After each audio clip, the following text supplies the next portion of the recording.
తమిళ star hero Dhanush, heroine నయనతారకు మధ్య పాత గొడవలు ఏమైనా ఉన్నాయా? ఇద్దరు గొడవ పడినట్టు పెద్దగా కథనాలు కూడా రాలేదు. అయితే ఇద్దరి మధ్య గతంలో పెద్ద గొడవలు జరిగినట్టున్నాయి. తాజాగా నయనతార రిలీజ్ చేసిన ఒక బహిరంగ లేఖ వీళ్ళ మధ్య గొడవల్ని బయట పెట్టిందని చెప్పాలి. ఇంతకీ అసలు విషయం ఏమిటంటే, నయనతారపై నెట్ఫ్లిక్స్ ఒక డాక్యుమెంటరీ తీసింది. ఎల్లుండి అది స్ట్రీమింగ్ రాబోతుంది. దీనికి సంబంధించి ట్రైలర్ వదిలారు. ఇందులో నేను రౌడీని అనే సినిమాకు సంబంధించి కొన్ని క్లిప్స్ వాడారు. దీనిపై ఆగ్రహం వ్యక్తం చేస్తూ ఆ సినిమా నిర్మాత ధనుష్ లీగల్ నోటీస్ పంపించాడు. ట్రైలర్లో 3 సెకండ్ల క్లిప్ వాడారు కాబట్టి 10 కోట్లు చెల్లించాలన్నది అతని డిమాండ్. దీనిపై నయనతార బగ్గుమంది. నెట్ఫ్లిక్స్ డాక్యుమెంటరీకి సంబంధించి రిలీజ్ చేసిన ట్రైలర్లో 3 సెకండ్ల క్లిప్ వాడినందుకు లీగల్ నోటీస్ పంపించావు. అవి కూడా మేము మా మొబైల్ ఫోన్తో తీసినవి. మరికొన్ని ఆన్ లొకేషన్ షాట్స్.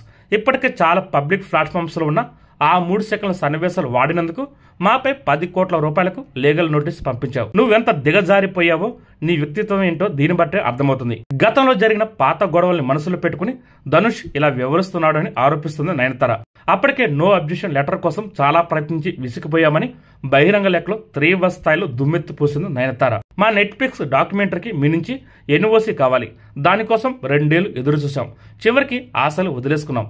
నేను రౌడీని సినిమా నుంచి విజువల్ లేదా సాంగ్స్ వాడుకోవడం మీకు ఇష్టం లేదని తెలిసి డాక్యుమెంటరీని రీఎడిట్ చేశాం. ఎన్నో వినతుల తర్వాత అతి కొద్ది స్టిల్స్ మాత్రమే వాడుకున్నాం. ఈ విషయంలో మీ ఆర్థిక ప్రయోజనాలు, వ్యాపార అవసరాలుంటే అర్థం చేసుకునే వాళ్ళం. కానీ కేవలం నన్ను ఇబ్బంది పెట్టాలన్న ఉద్దేశం, వ్యక్తిగత ద్వేషంతో మాత్రమే ఇన్నేళ్లు తిప్పించుకున్నారు. నేను రౌడీని సినిమా విడుదలకు ముందు ధనుష్ చేసిన గాయాల్ని ఇంకా మర్చిపోలేదని ఆరోపించింది నయనతార. ఆ గాయాలు ఎప్పటికీ మానవని, సినిమా రిలీజ్ అయి పెద్ద హిట్ అయిన తర్వాత ధనుష్ ఈగో ఎంత అట్టయిందో మీడియా ద్వారా తెలుసుకున్నానని రాసుకొచ్చింది. లీగల్ నోటీస్ అందుకుంటున్నానని, లీగల్ రాగానే పోరాటం చేస్తానని ప్రకటించింది. కాపీరైట్ చట్టం ప్రకారం కోర్టులో ధనుష్ కి వాదించడానికి ఎక్కువ అవకాశం ఉన్నప్పటికీ నైతికంగా చూసుకుంటే దేవుడు కోర్టు ముందు ధనుష్ సమాధానం చెప్పాల్సి ఉంటుందని అంటుంది నయనతార. మొత్తానికి ఈ ఒక్క బహిరంగ లేఖతో 10 సంవత్సరాల కిందట ధనుష్, నయనతార మధ్య గట్టిగానే ఏదో జరిగిందన్న విషయం కన్ఫర్మ్ అయింది.